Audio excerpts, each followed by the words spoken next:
আদাকে হাত চাপৰি বজাবলৈ অনুৰোধ জনাইছো।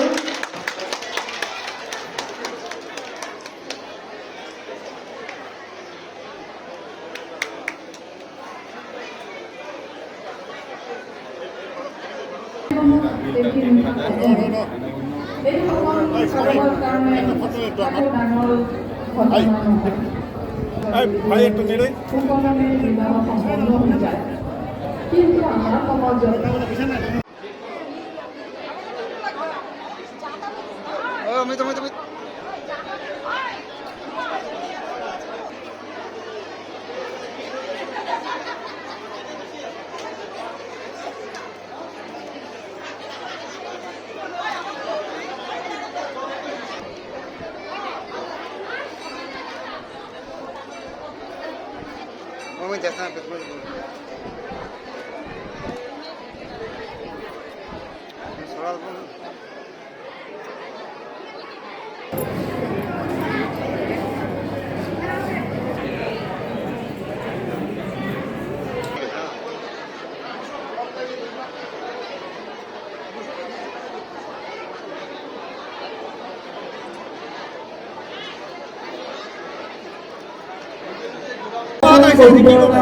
আমি স্থগিত ৰাখিছিলোঁ।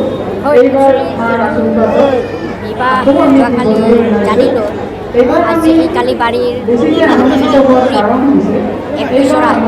মানে বিয়া হৈছে। এই বিয়াত BTC বা BTRৰ চিফ প্ৰমোটৰো আহিব লাগিছিলে।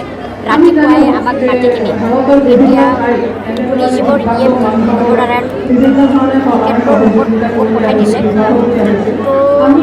প্ৰমোটৰো ডাঙৰীয়াই এই বিয়াত এটেণ্ড হ'ব লাগিছিলে, কিন্তু বিশেষ কামৰ কাৰণে আহিব পৰা নাই। আমাক পঠাই দিছে এই যি বিয়া, এই বিয়াটো যাহাতে ভালকৈ যুৱ জীৱন মানে কটাব পাৰে, ইয়াৰ কাৰণে প্ৰমোটৰে কিছুমান সাহায্য পঠাই দিছে আমাৰ হাতত। তো আমি পিছতে 19 বিয়া আছে গণবিবাহৰ। আমি 2016 পৰা আৰম্ভ কৰিছোঁ, আজিলৈকে চলি আছে। 2 বছৰমান অফ আছিল, কিহৰ কাৰণে? ক'ভিডৰ কাৰণে। নানান বিধি নিষেধ থকাৰ কাৰণে আমি কৰিব পৰা নাই। এই বছৰ আৰম্ভ কৰিছোঁ। এই ভগৱানৰ আশীৰ্বাদত আৰু আপোনাৰ আশীৰ্বাদত এইটো কণ্টিনিউ কৰিব পাৰিম।